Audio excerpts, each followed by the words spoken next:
What happens when your child, the one who used to run into your arms after school, suddenly stops talking to you? When laughter turns to silence, when good night becomes a closed door, and when your once talkative son or daughter becomes a stranger in the same house. Before we delve into the chilling realities behind this, welcome to Responsible Parenting TVC, responsible parenting tips for caring kids.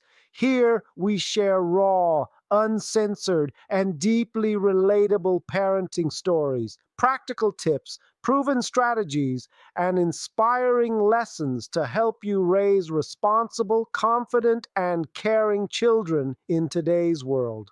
Disclaimer: this is an educational content for knowledge and awareness only. Again, I ask, what happens when your child, the one who used to run into your arms after school, suddenly stops talking to you? When laughter turns to silence, when good night becomes a closed door, and when your once talkative son or daughter becomes a stranger in the same house. In this powerful episode of Responsible Parenting TVC, we dive into a story that every parent must hear. A story about silence, misunderstanding, and emotional distance. Because sometimes losing your child doesn't happen when they move out. It happens when they shut you out. If you're watching on YouTube, please subscribe now. If you're on Facebook, follow our page, like, comment, and share this video with others who need to hear this truth. And don't forget to turn on your notification bell, because every episode here could save a home, a heart, or a marriage. In 2015 in Toronto, Angela and Robert thought they were doing everything right. They worked hard, paid the bills, and provided everything their 13-year-old daughter Sophie could possibly need. She had an iPad, piano lessons, good grades, and a room that looked like a Pinterest board. To outsiders, they were the perfect modern family. But inside those bright walls, something invisible was growing. Distance. It began with small things. Sophie spending more time in her room, wearing headphones at dinner, responding with fine or whatever. Angela told herself, it's just teenage hormones. Robert shrugged it off. She'll grow out of it. But she didn't. Every time Angela tried to start a conversation, Sophie's eyes went blank, as if she was there but somewhere else entirely. One night, after another silent dinner, Angela looked across the table and said softly, "Sophie, we used to talk about everything. What happened?" Her daughter looked up, sighed, and said, "Mom, you never listen. You only correct." Those words hit harder than a slap.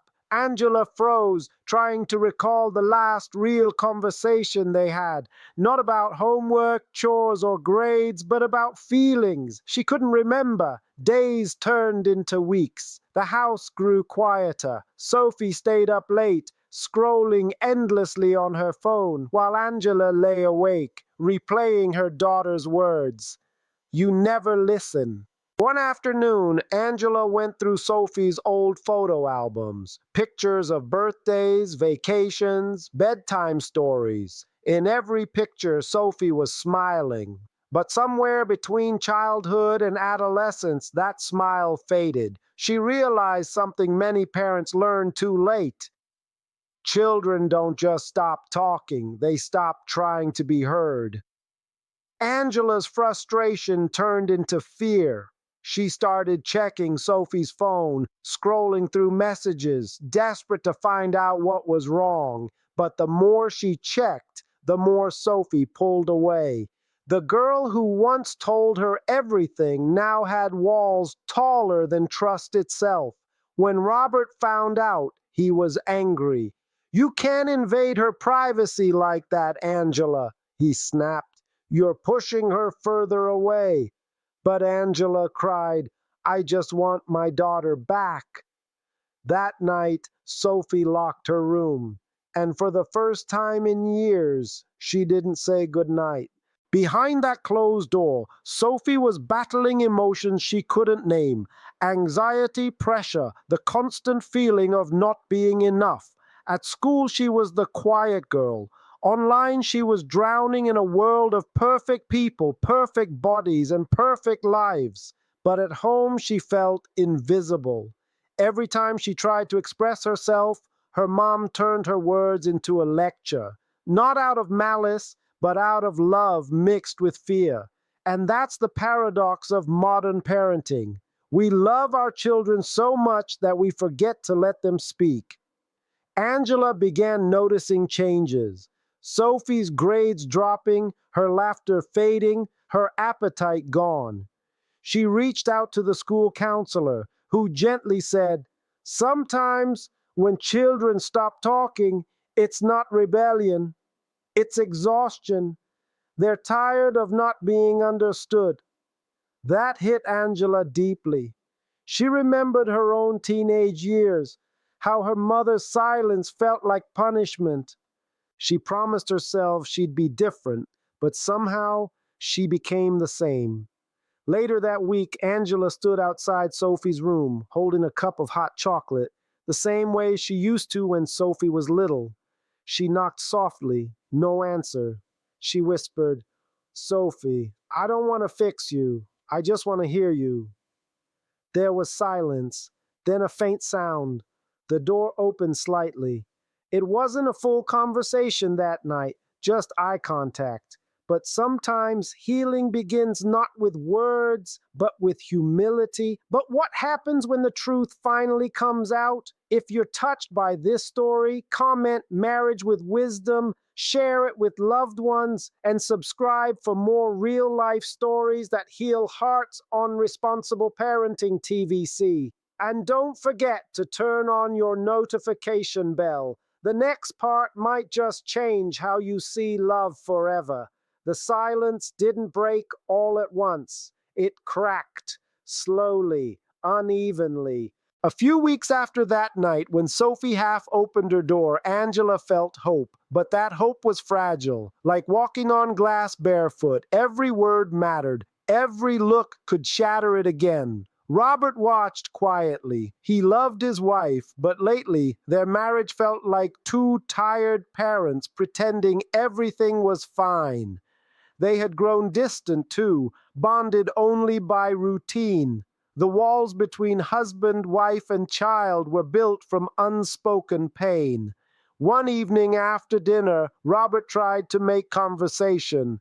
"How was school, Soph?" he asked gently. She shrugged. "Fine." Angela forced a smile. "You've been quiet again. Anything wrong?" Sophie hesitated, then said softly, "You wouldn't understand." Angela's chest tightened. "Try me," she whispered. But Sophie's next words froze the air. "I hate coming home. It feels like I'm walking into an exam I didn't study for." Angela's hand trembled. "What do you mean?" Sophie looked down, eyes filling with tears. "You always find something wrong. My clothes, my grades, my friends. I can't breathe here." Robert tried to intervene, but Angela's voice cracked. "Sophie, I just want you to be your best. Everything I do is because I love you." Sophie's eyes flared with pain. "Then why does your love hurt so much?" That sentence landed like thunder. Robert stood speechless. Angela's tears came like a flood. Later that night, after Sophie locked herself in again, Angela sat in the dark living room, replaying her daughter's words, "Your love hurts." She thought about the way she had corrected, controlled, and lectured, believing she was protecting Sophie. But she realized she wasn't protecting her, she was perfecting her. And children don't need perfection, they need presence. Robert joined her on the couch. "She's right, Angie," he said quietly. "We've been parenting from fear, not love. You're scared she'll fail. I'm scared she'll drift. But maybe we both forgot what listening sounds like." Angela nodded slowly. "But how do we fix this before it's too late?" Robert sighed. We start by saying sorry, not just with words, but with consistency. The next morning, Angela made Sophie's favorite breakfast, blueberry pancakes. But when she knocked on her door, Sophie didn't answer. She waited and waited. Finally, she pushed the door open. Her heart dropped. The room was empty, bed neatly made, windows slightly open, phone missing. Panic surged. She called Robert. They searched everywhere, the park, her friends' houses, the library. Hours passed like years. Then a message came on Angela's phone. It was from Sophie's best friend, Emma. Mrs. Lee, Sophie's at my house. She said she needs space. Angela broke down in the car, shaking with guilt and relief. She doesn't even feel safe coming home anymore, she cried. Robert placed his hand over hers. We have to face what we've built, not with blame, but with love. That evening they went to Emma's house. Sophie was sitting on the porch, headphones in, staring at the sunset.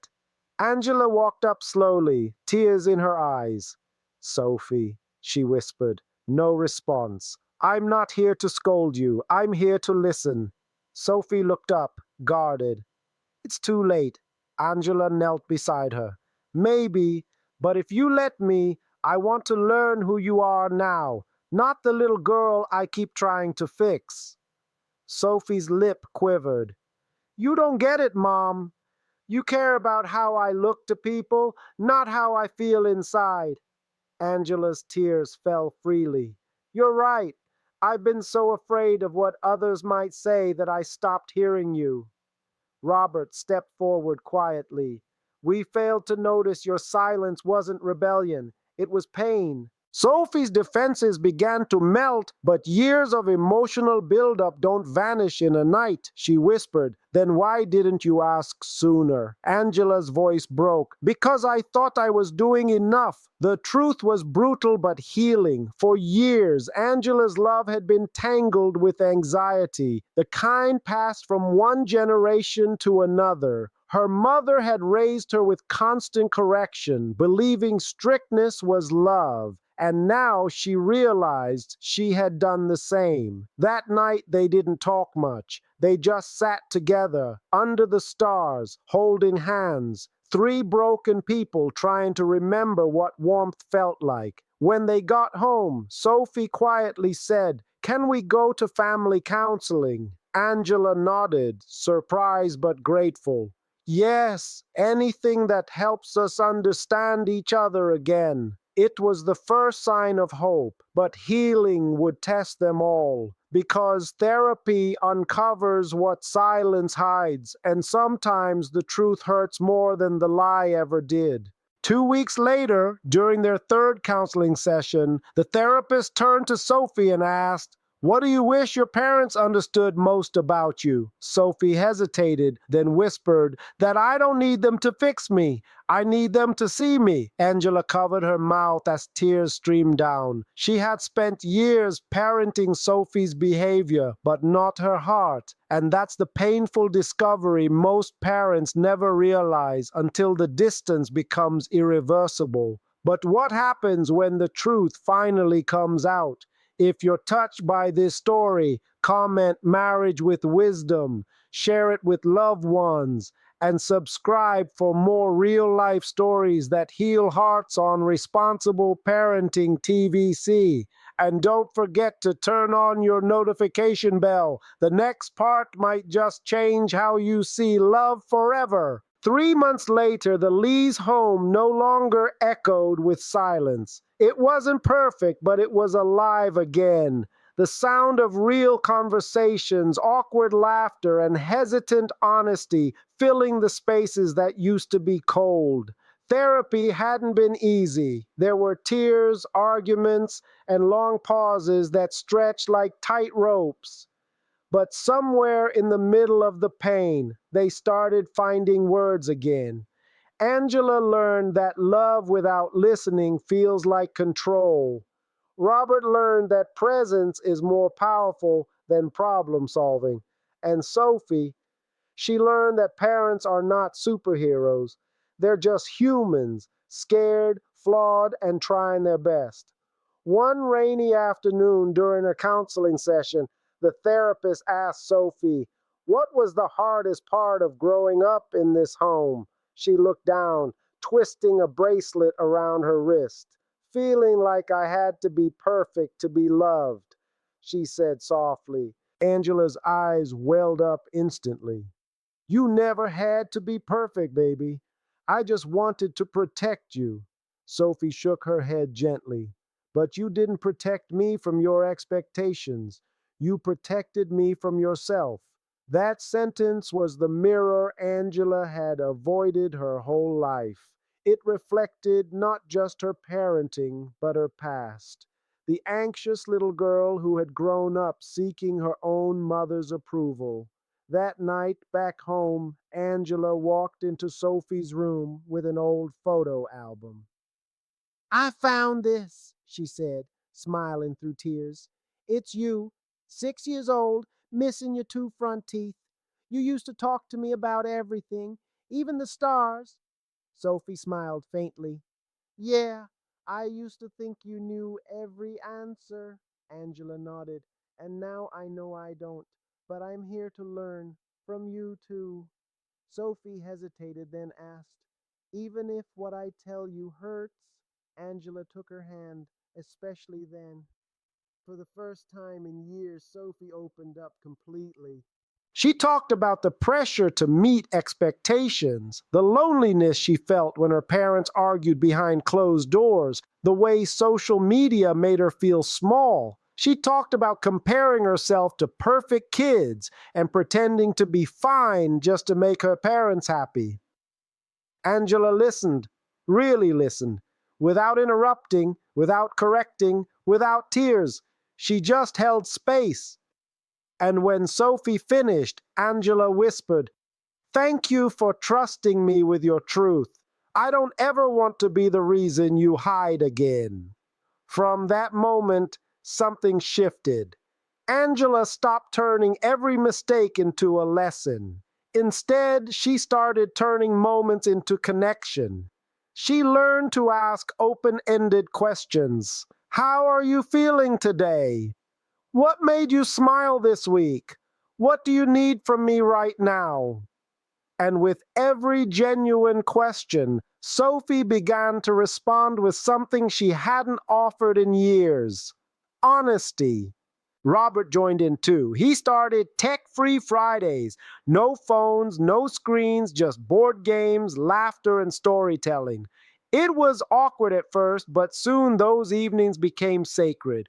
One night, Sophie said, "This feels like home again." And for Angela, those words were worth every sleepless night.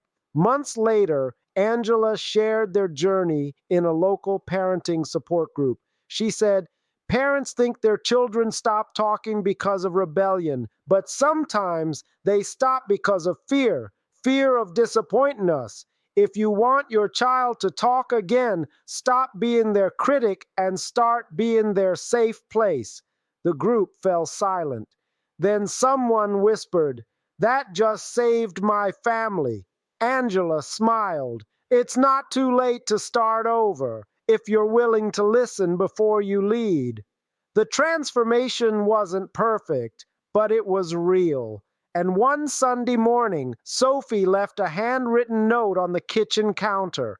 It read, "Mom, Dad, thank you for hearing me. I know we're still learning, but I'm glad we're learning together. I love you, Sophie." Angela held that note against her chest, tears of gratitude streaming down. She looked toward her husband and whispered, "We almost lost her. Not to the world, but to silence." Robert nodded, holding her close. "And we found her again through love." Parents, if you're watching this right now, remember, when your child stops talking to you, it doesn't mean they've stopped loving you. It means they no longer feel safe being vulnerable around you. Your job is not to demand communication, it's to rebuild trust. So take the first step, knock on their door, sit on the edge of their bed, and say, I'm listening, because sometimes that's all a child needs to come home, not just to your house, but to your heart. If this story touched you, share it with someone who needs to hear it. Comment below. Parenting from the heart. Tell us, have you ever experienced emotional distance with your child? What helped you rebuild connection? The moral lesson of this story is clear. When love learns to listen, homes learn to heal. May your family be filled with empathy, peace, and the courage to love without fear. This is Responsible Parenting TVC, responsible parenting tips for caring kids. Stay with us for more inspiring parenting lessons, powerful real-life stories, and daily guidance to help you raise children who are caring, responsible, and ready to thrive.